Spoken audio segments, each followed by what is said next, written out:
about poverty? Poverty is a struggle that most people in the ghetto go through. It's difficult for them to live. They have things like welfare to help them, but it doesn't do a lot.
It's where we have all of our meetings. It's for the Church Salvation Army. It's first and foremost a church. It's a some denomination. It's loosely based on the Methodist faith. And I used to be Methodist. William Booth and his wife Catherine founded it back in the late 1800s. Back in England during that time, if people wanted to go to church, they had to pay for their pews.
I feel like we're a very unique organization because we can meet people's needs in a variety of ways. If you go to our website on www.salvationarmylex.org, you'll see all of our resources and all of our services in more detail there. But where homelessness is concerned, we have preventative services, which is community assistance or emergency financial assistance, where we try to eliminate the possibility of homelessness by providing financial assistance for rental assistance so that people can keep their housing, for deposits and utilities, as well as we have a medical grant called the Good Samaritan Grant, which can help people pay for their prescriptions and any kind of medical needs. And this is really beneficial to our senior citizens that are on fixed incomes and people with disabilities on fixed incomes, where having an unexpected medical cost can move them into homelessness. Also, if someone does become homeless, having our shelter here for families and single moms and single dads with children, and for women over 18, we can have them come in. We're open 24/7. We connect them with the right services. If they're in addiction, we connect them to the right services. Domestic violence, human trafficking. There are just such an array of services that we immediately start collaborating, forming a case plan with them. We have life skills classes. We have a substance abuse support group.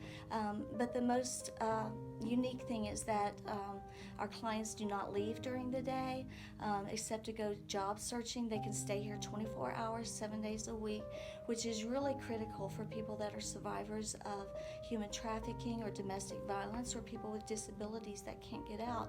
Because we have a computer lab, people can search for jobs and apartments on our computers.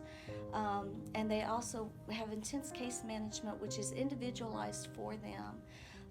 And then when they leave and they transition out, we make sure that they have the appropriate referrals to help provide them with furniture and food, and connect them with our food bank, our clothing closet, our bread bank, and other resources that they might need, including our Angel Tree Christmas assistance for their children if they need that during the year.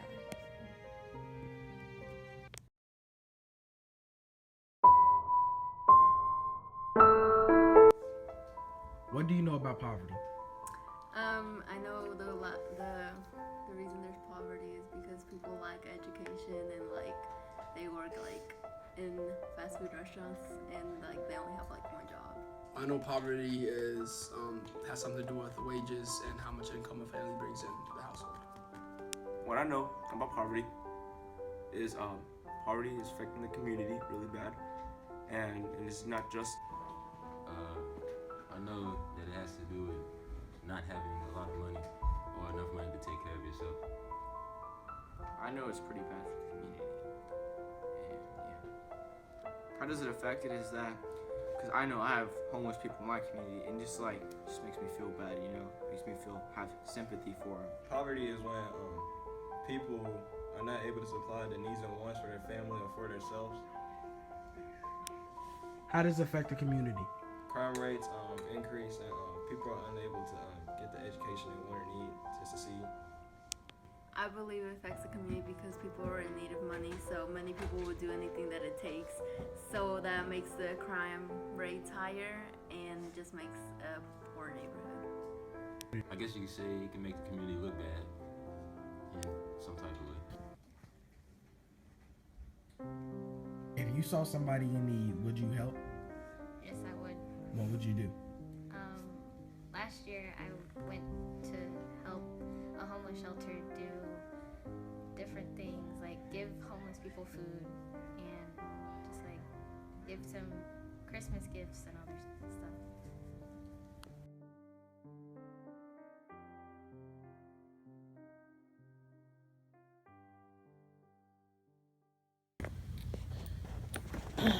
Well, I mean, we're a community, just like your community, because you have your friends. Homeless people are a family. We all family, whether we drunk, we high, whatever, because we have each other.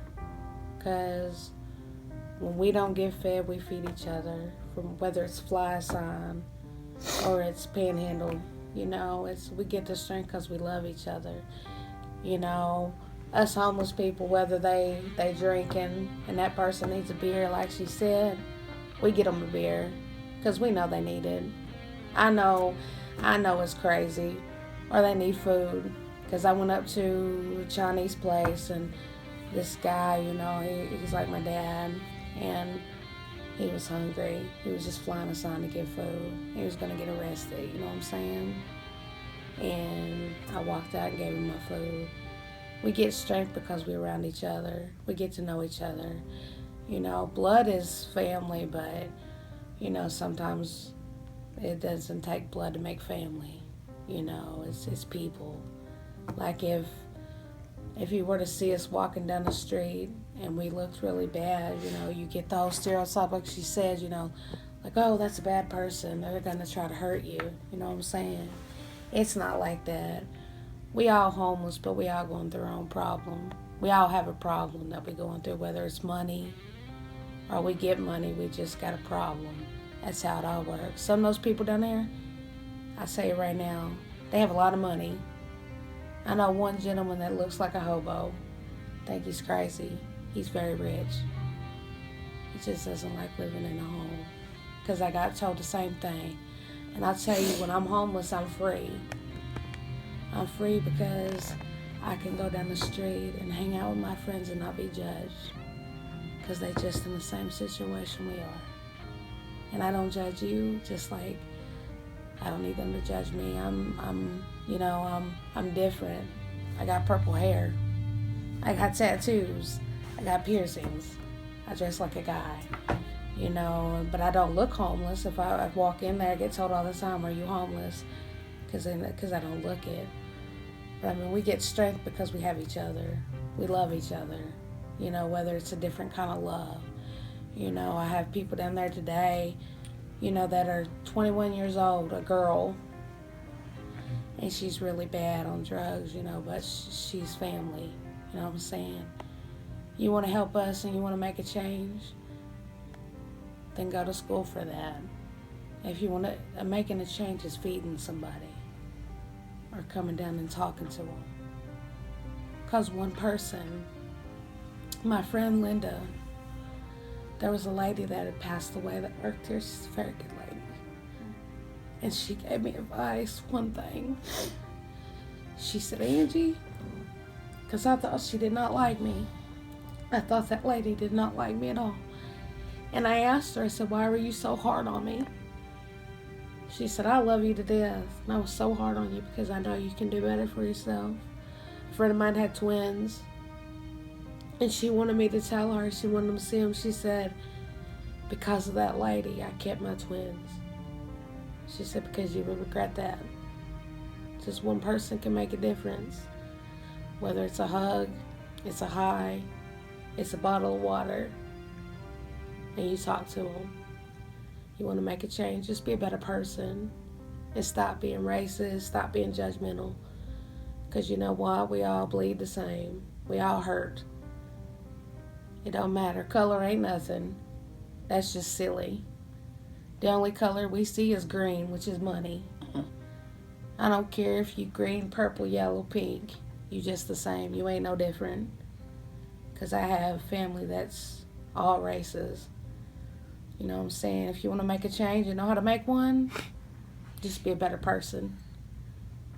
That's really all I can tell you, for real.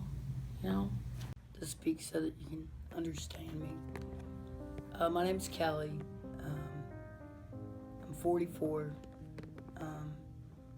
which is kind of not a real easy thing to sort of sit and admit that to being 44 and being in this type of position. One thing I did want to say earlier when you guys were touching on the questions, one of the things you asked was, what does it feel like to be homeless? The best way that I know how to describe it is knowing that you actually have nowhere to sleep for the night. It's the most god-awful, complete worst feeling in the world that I've ever felt anyway. I think I'm pretty tough, but it's terrifying feeling. It's hard to describe how it feels inside. I'm usually a very open person, but I was telling my friend today, except when it comes, I've started to realize, oh my gosh, you're asking me to go and talk about myself. I can sit and listen to other people's problems, and I think I get pretty good advice, or talk about a slew of other things. But for me, when it became personal, I tried everything I could think of today to back out of it, actually. But I gave my word to Laura. So, I think there's lots and lots of stereotypes when it comes to homeless people, and most of them are pretty much on spot. Most homeless people are drug addicts, alcoholics.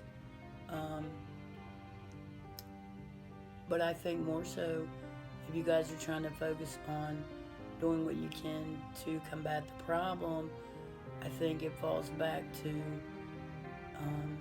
what makes people alcoholic or drug addicts. Maybe dealing with those types of issues. You remember that old commercial that always said, I never thought I was going to grow up and become a drug addict. At least none of the drug addicts or alcoholics that I've known have ever, it's never been a conscious choice. We do drugs or alcohol, it's like some kind of hole that you're trying to fill, and I think no matter how hard people try to understand, you'll never fully understand unless you have been there.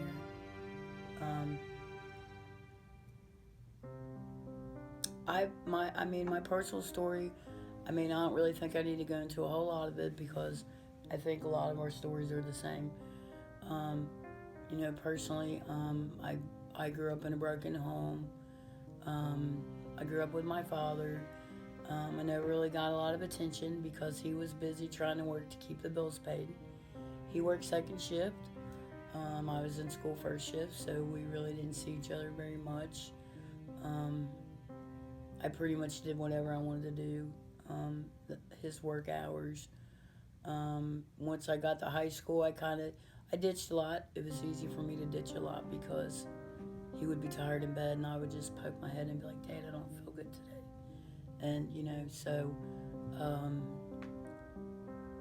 just kind of sort of hanging around with the wrong crowd. I'm real scatterbrained right now, you guys, so, because I'm trying to think of certain points I want to hit on, and I'm not really a great talker or whatever. I guess let me just speak forward. I guess you just say, like, my first bout of homelessness came through because of my own actions, because I did become a drug addict. Probably started using at about the age of 15, and I would say the first time I became homeless was probably around 22. And I feel like by being too honest that's going to shape people's opinion, which is completely not true. But if you want my honest opinion about me in particular, what first made me homeless was because I didn't want to spend my money on bills. I spent my money on drugs and alcohol. I don't want to say that and give people the wrong idea. I'm just one person, by no means. Is it the... Yes, absolutely. I think as we're progressing more with addiction and our opinion of that, people are beginning now to realize that addiction is a disease. People don't choose to have cancer or heart disease or diabetes. Drug addicts don't either. I don't think anybody starts on drugs thinking that it's going to become a disease and ruin their whole entire life. I think, most people start doing drugs because they think they're going to have a good time. They want to party with their friends. They want to feel something different.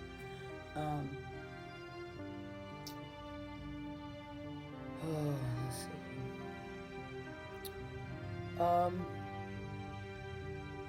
Let me just do this. Let me just speak forward, okay? I for a long period of time in my life, I've been chronically homeless, and the majority of my being chronically homeless was because of drugs or alcohol, okay? When I was 35 years old, and it's just my belief, God one day just said, you know what, Kelly, it's never going to be about you ever again because you can't do the right thing. So I found out that I was pregnant. From the day that I found out I was pregnant with my son, I got sober. And my point jumping forward in that is I've been homeless since I've had my son. Lots of times, like with addiction, there's legal issues and things like that. People tend to get in trouble and things like that. So marks on your record, so it makes it horrible to attain good employment and things like that. So I think that where lots of times drugs and alcohol make people become homeless, but then then it's you know, lack of finding a good job, or lack of being able to self-sustain. Consequences. Yeah, you know, like because I've been sober, but yet still here I am homeless, right? The last time I became homeless was just I was in a bad relationship, and my name wasn't on the lease and things like that, so the relationship went south. So I ended up homeless. So I think people, especially that are chronically homeless, it's about learning how to become self-sustainable and being able to achieve good enough employment. That's right. Being able to achieve good enough employment to be able to not only become self-sustainable but stay that way. Because lots of times you come to a shelter, you can get some help, you get a halfway decent paying job, maybe minimum wage or something. You get out and can get on your own for a while, but then, you know, one thing or another, little thing can happen, and then bam, you're homeless again.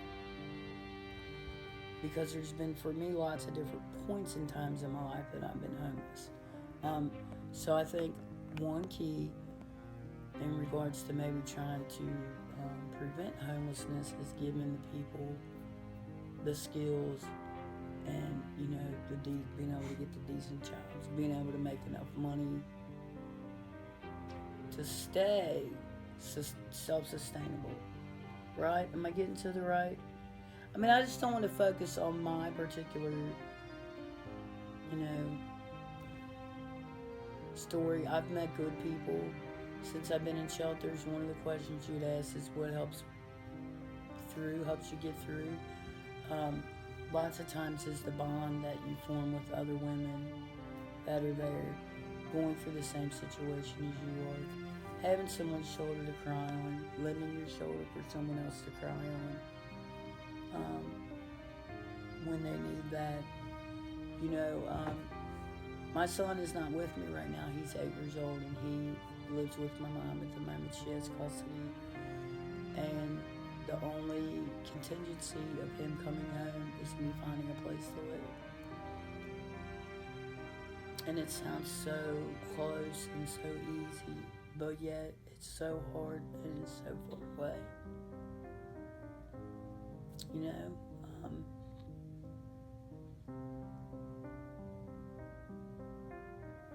there's a stereotype just with homeless people, and